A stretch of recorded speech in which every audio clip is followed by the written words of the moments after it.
Hello students, मैं doctor Richa, department of political science, GLA college.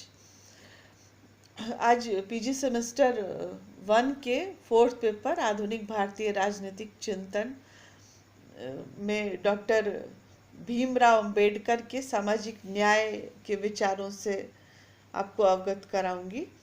पहले doctor Ambedkar का प्रारंभिक जीवन और शिक्षा और वकालत का व्यवसाय और सामाजिक राजनीतिक क्षेत्र में पदार्पण कैसे हुआ, इस पर थोड़ा प्रकाश डालें। तो डॉक्टर अंबेडकर को केवल दलितों का मसीहा कहना उनके साथ न्याय नहीं होगा, क्योंकि उनके व्यक्तित्व में इतनी व्यापकता थी और उनके चिंतन में भी बहुत गहराई थी। वो सामाजिक चिंतक होने के साथ साथ एक राजनीतिक और आर्थिक विचारक भी थे। सच कहा जाए तो वो एक महान मानवतावादी, बुद्धिजीवी, कानूनवेत्ता और सामाजिक न्याय के लिए लड़ने वाले बेजोड़ योद्धा के रूप में याद किए जाते हैं। अब हम देखते हैं कि उनका प्रारंभिक जीवन और शिक्षा कैसी रही थी। उनका जन्म 14 अप्रैल 1891 ईस्वी को महाराष्ट्र के महार परिवार में हुआ था। उनके पिता का नाम रामजी संकपाल और माता का नाम श्रीमती भीमाबाई था। उनके पुरखे आंबवड़ी नामक छोटे से गांव में रहते थे, इसलिए उन्होंने अपने नाम के साथ अम्बा वाडेकर उपनाम रख लिया था। जैसा कि महाराष्ट्र में प्रचलन है कि जिस जगह का व्यक्ति होता है उस जगह से ही अपने टाइटल को जोड़ लेता है। तो बाद में उनके एक शिक्षक ने अम्बा वाडेकर को बदलकर अंबेडकर कर दिया। अब वो उनकी जो जाति थी, महार जाति, महाराष्ट्र में अपने पराक्रम और ईमानदारी के लिए बहुत प्रसिद्ध थी। लेकिन इसके बावजूद बचपन से भीमराव अंबेडकर को जात पात और छुआछूत का दंश झेलना पड़ा और बहुत संघर्ष करना पड़ा। इसका उनके मन मस्तिष्क पर ऐसा प्रभाव पड़ा कि उन्होंने समाज सुधार और दलितों का उद्धार ही अपने जीवन का मकसद बना लिया था। तो हम देखते हैं कि बड़ौदा महाराज ने उनकी प्रतिभा से प्रभावित होकर उनको विदेश पढ़ने के लिए भेजा। पहले वो अमेरिका गए, जहाँ से उन्होंने इकोनॉमिक्स में पीएचडी की डिग्री हासिल की थी। अमेरिका के कोलंबिया विश्वविद्यालय में उनके पीएचडी का टॉपिक था national dividend for India, Bharat का राष्ट्रीय लाभांश, अर्थात ब्रिटिश या अन्य विदेशी कंपनियों की आय का कितना हिस्सा भारत के काम आया। उसके बाद वो लंदन चले गए, जहाँ उन्होंने London school of economics and political science में एडमिशन ले लिया और वहाँ भारत की केंद्रीय वित्त में प्रांतों की हिस्सेदारी, इस पर फिर रिसर्च किया और पीएचडी की डिग्री हासिल की। फिर उन्होंने कानून का भी अध्ययन किया था। उसके लिए उन्होंने ग्रेजिन संस्थान में एडमिशन लिया था और बैरिस्टर यानी वकील बन गए थे। इस तरीके से उन्होंने बहुत ज़्यादा पढ़ाई की थी और इसीलिए उन्हें भारत के ज्ञानियों का ज्ञानी कहा जाता है। तो अप्रैल 1923 में अंबेडकर उच्च शिक्षा प्राप्त करके भारत लौटते हैं और मुंबई में उन्होंने वकालत की शुरुआत की थी। और उनकी ये खासियत थी कि वो जो पढ़ते थे उसे सोचते भी थे और उसे व्यवहारिक रूप में लाने का भी प्रयास करते थे। फिर उन पर प्रभाव जो था वो सबसे ज़्यादा गौतम बुद्ध का था, कबीर का था और महात्मा फुले जो महाराष्ट्र के ही थे, उनकी शिक्षाओं ने अंबेडकर को बहुत प्रभावित किया और उन्होंने हिंदू समाज का जो अभिशाप था छुआछूत के विरुद्ध संघर्ष करने का प्रण ले लिया था। और 20 जुलाई 1924 को उन्होंने बहिष्कृत हितकारिणी सभा की स्थापना की घोषणा की और 1927 में उन्होंने पत्रिका निकाली मराठी भाषा में, बहिष्कृत भारत। इसी वर्ष उन्होंने अछूतोद्धार कार्यक्रम के अंतर्गत महाड़ के चवदार तालाब का नाम है चवदार तालाब, वहाँ दलितों के साथ सामूहिक रूप में पानी पिया था। क्योंकि जिन दिनों की बात है, उस समय अछूतों को पानी भी पीने की इजाज़त नहीं दी जाती थी सार्वजनिक जगहों से। तो लगभग 15,000 दलित बंधुओं को संबोधित करते हुए बाबा साहब ने यह कहा कि अगर हम चवदार तालाब का पानी नहीं पीते हैं तो मर नहीं जाएंगे, पर हमें यह दिखाना है कि हम भी दूसरों जैसे ही इंसान हैं। बराबरी के हक को पाने के लिए यह सभा बुलाई गई है। इस तरीके से सामाजिक बदलाव की जो शुरुआत उन्होंने की थी उसको अपने जीवन के अंतिम समय तक उन्होंने जारी रखा था। फिर 1927 में अंबेडकर को बम्बई विधान परिषद का सदस्य मनोनीत किया गया और लंदन में आयोजित पहली गोलमेज कॉन्फ्रेंस जो 1930 में हुई थी उसमें भाषण देते हुए उन्होंने कहा था कि ब्रिटिश सरकार दलितों की स्थिति में सुधार लाने में असफल रही थी और वहाँ भी उन्होंने अनेक तरह की मांग पेश की थी कि अस्पृश्यों के लिए समान मानवीय अधिकार, विधानसभा और सरकारी नौकरियों में पर्याप्त प्रतिनिधित्व आदि दिया जाए। 1936 में उन्होंने इंडिपेंडेंट लेबर पार्टी की स्थापना की थी। यह भारत के इतिहास में दलितों द्वारा बनाई गई पहली राजनीतिक पार्टी थी और उन दिनों इसकी गतिविधि बम्बई प्रांत तक ही सीमित थी। अब ये ध्यान रखना है कि उस समय महाराष्ट्र नहीं बना था, बम्बई प्रांत था। फिर 1942 में डॉक्टर अंबेडकर ने एक नई अखिल भारतीय पार्टी बनाने का फैसला किया जिसका नाम शेड्यूल कास्ट्स फेडरेशन रखा गया। इसी वर्ष वह भारत के गवर्नर जनरल की कार्यकारिणी परिषद के सदस्य भी बने और 4 वर्ष तक इस पद तक रहे थे। फिर 1946 में बाबा साहब बंगाल से चुनाव लड़कर भारत की संविधान सभा में पहुंचे और उन्हें संविधान का प्रारूप यानी ड्राफ्ट तैयार करने वाली समिति का अध्यक्ष बना दिया गया।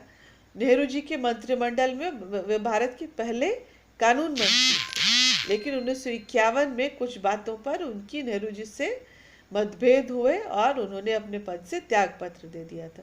14 अक्टूबर 1956 को अंबेडकर ने बौद्ध धर्म अपना लिया था और इसी वर्ष उन्होंने नई पार्टी बनाने का फैसला किया था, लेकिन 6 दिसंबर 1956 को उनका देहांत हो गया। लेकिन उनके अनुयायियों ने उनकी इच्छा को ध्यान में रखते हुए रिपब्लिकन पार्टी बनाई थी। डॉक्टर अंबेडकर ज्ञान के भंडार थे। उनकी कुछ कृतियां इस प्रकार है: हु वेयर द शूद्रास, मतलब शूद्र कौन थे, एनहिलेशन ऑफ कास्ट, जाति प्रथा का उन्मूलन, पाकिस्तान और पार्टीशन ऑफ इंडिया, पाकिस्तान अथवा भारत का विभाजन, तथा द बुद्धा एंड हिज धर्म, बुद्ध और उनका धम्म। अब हम देखते हैं कि सामाजिक न्याय से अर्थ क्या है।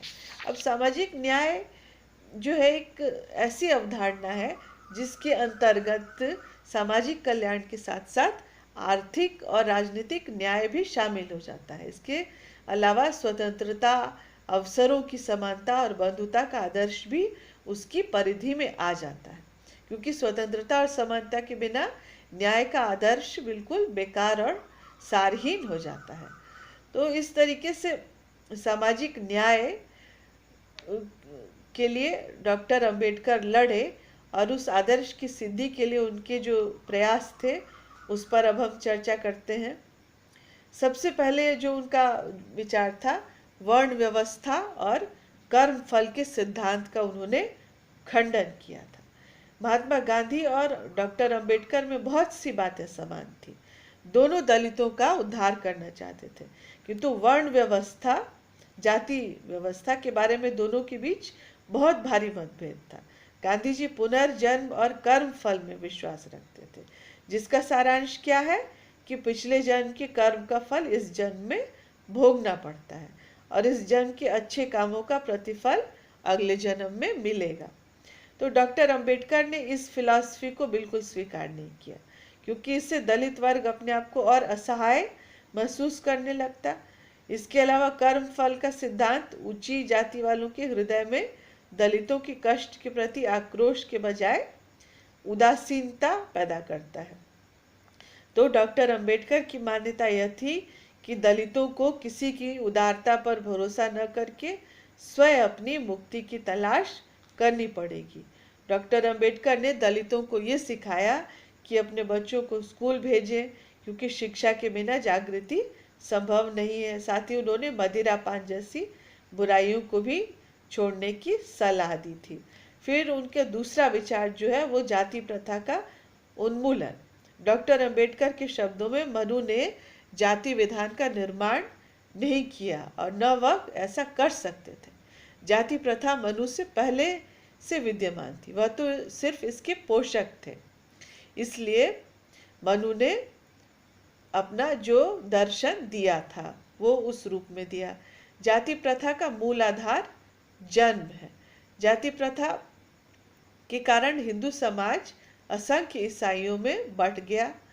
अब सामाजिक क्षेत्र में जाति प्रथा आज भी एक जीवित शक्ति है जिसने बड़ी हानियां पहुंचाई। जातीय विद्वेष के कारण हिंदू कभी भी एक नहीं हो सके और न उनमें सामूहिक चेतना का निर्माण हुआ। जाति प्रथा आपसी घृणा को बढ़ाती है। इसने हमारे समूचे जीवन में जहर भर दिया है। तो इस प्रकार डॉक्टर अंबेडकर लिखते हैं कि जात पात एक भयंकर दैत्य है, यानी राक्षस है, जो प्रगति के मार्ग की सबसे बड़ी बाधा है। जब तक हम इस दैत्य या राक्षस का विनाश नहीं करेंगे तब तक न राजनीतिक सुधार संभव है और न ही आर्थिक सुधार। तो इस प्रकार से उनका तीसरा जो विचार है वो है कि छुआछूत की जड़ क्या है? जात पात है। डॉक्टर अंबेडकर के अनुसार चतुर्वर्ण और जात पात से उपजी जो है छुआछूत ही दलितों के पिछड़ेपन का मुख्य कारण है। शूद्रों के ऊपर समाज के सारे घृणित और गंदे काम करने का बोझ आ गया। उन्हें अस्पृश्य मतलब न छुआ जाने लायक समझा जाने लगा। दलित समाज में जन्म लेना व्यक्ति के लिए एक अभिशाप बन गया। दलितों को सार्वजनिक कुओं या तालाबों से पानी भी लेने की मनाही थी। उनको मंदिरों तक में जाने की अनुमति नहीं थी। शूद्रों के साथ कैसा व्यवहार होता था इसका करुण विवरण देते हुए डॉक्टर अंबेडकर लिखते हैं कि मराठा पेशवाओं के शासन में दलित लोगों के लिए यह जरूरी था कि वे अपनी कलाई या गर्दन में निशानी के तौर पर एक काला धागा बांधें, जिससे कि ऊंची जाति वाले हिंदू उनसे छूकर अपवित्र होने से बच जाएं। तो डॉक्टर अंबेडकर ने दलितों के उद्धार के लिए दलित जाति संघ बनाया था।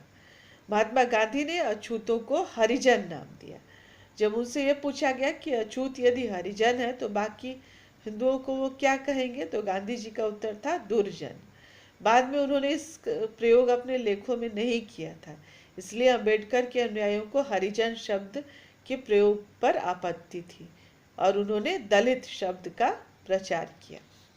फिर अंबेडकर का चौथा जो विचार है कि लोकतंत्र केवल एक शासन प्रणाली ही नहीं बल्कि सामाजिक आर्थिक परिवर्तन का साधन है। डॉक्टर अंबेडकर के अनुसार लोकतंत्र एक ऐसी व्यवस्था और शासन प्रणाली है जिसमें आर्थिक व सामाजिक क्षेत्रों में बिना रक्तपात यानी खून खराबा किए क्रांतिकारी परिवर्तन हो सकते हैं। उनका विचार था कि संसदीय लोकतंत्र ही भारत के लिए सबसे ज़्यादा उपयुक्त है, क्योंकि इसमें वंशगत शासन नहीं होता है। अर्थात यह नहीं कि राजा की मृत्यु के बाद उसकी गद्दी उसके बेटे या मनोनीत वंशज को ही मिलती हो। इसमें जनप्रतिनिधियों को जनता का विश्वास जीतना पड़ता है। मतदाता अपने अधिकार का उपयोग करके एक ऐसी सरकार को बदल सकते हैं जो उनकी इच्छा का सम्मान नहीं करती हो। डॉक्टर अंबेडकर की यह मान्यता थी कि सामाजिक लोकतंत्र के बिना राजनीतिक लोकतंत्र सफल नहीं हो सकता है। सामाजिक लोकतंत्र लाने के लिए जात पात और छुआछूत आदि को मिटाना जरूरी है। साथ ही आर्थिक असमानताएं भी दूर की जाए। डॉक्टर अंबेडकर चुनाव में समाजवादी पार्टी के साथ सहयोग करने के पक्ष में थे, लेकिन उन्होंने कम्युनिस्टों का विरोध किया था। अब हम जानते हैं, पहले भी चर्चा हो चुकी है लोहिया वाले लेक्चर में, कि समाजवाद और साम्यवाद या कम्युनिज्म में अंतर है। तो कम्युनिज्म जो है वो तानाशाही लाता है और समाजवाद जो है वो लोकतंत्र या डेमोक्रेसी लाता है। तो इसलिए उन्होंने समाजवाद का सहयोग किया। लखनऊ विश्वविद्यालय के छात्रों को संबोधित करते हुए उन्होंने कहा था कि दलित समाज अगर कम्युनिस्ट हो गया तो देश का भविष्य खतरे में पड़ जाएगा। लोकतंत्र के संबंध में बाबा साहेब की कुछ अन्य मान्यताएं ये थी कि जब तक चुनाव सांप्रदायिक आधार पर होते रहेंगे तब तक बहुसंख्यक समुदाय के उम्मीदवारों के पक्ष में ही वोट पड़ेगा। फिर आर्थिक संरक्षण के बिना राजनीतिक अधिकारों का कोई मूल्य नहीं है। फिर राज्य किसी मजहब विशेष से संबद्ध नहीं होना चाहिए। मजहब यानी धर्म, और सबको धर्म की आज़ादी मिलनी चाहिए। कोई भी शिक्षण संस्था जिसका खर्च सरकार उठाती है उसको धार्मिक शिक्षा नहीं देनी चाहिए। फिर लोकतंत्र के लिए भाषा पर आधारित प्रदेशों यानी राज्यों की रचना करना आवश्यक है। फिर उनका अगला विचार था कि असमानता केवल हिंदू समाज तक ही सीमित नहीं है। अंबेडकर के अनुसार असमानताएं केवल हिंदू समाज तक ही सीमित नहीं है। कई और देशों और समाजों में भी आज़ाद व गुलाम तथा सम्मानित और तिरस्कृत आदि भेदभाव मौजूद है। इस संदर्भ में यह उल्लेखनीय है कि भारतीय मुसलमानों के प्रमुख नेता सर सैयद अहमद खान ने मुस्लिम समाज को सुधारने के लिए पर्दा प्रथा का विरोध किया और स्त्री शिक्षा पर विशेष बल दिया। उन्होंने यह निर्णय लिया कि इस्लाम को अपनी पुरानी परतें तोड़कर युगानुरूप बनना ही चाहिए। ये उदाहरण है कि असमानता केवल हिंदू समाज में ही नहीं है, बाकी और समाजों में भी है। इसका उदाहरण मुस्लिम समाज के रूप में सर सैयद अहमद खान की बात की चर्चा अंबेडकर करते थे। अब हम देखें कि अंबेडकर जीवन भर अन्याय के लिए लड़ते रहे, तो ये बात बिल्कुल सच है। वे भारत भूमि से जातिवाद, वर्ण भेद, छुआछूत और धार्मिक असहिष्णुता को पूरी तरह से मिटा देना चाहते थे। वे समाजवाद के पक्षधर थे और उनके अनुसार आर्थिक व सामाजिक असमानताओं पर टिका हुआ लोकतंत्र स्थायी नहीं होगा। उन्होंने 65 वर्ष की आयु में बौद्ध धर्म को अपनाया था।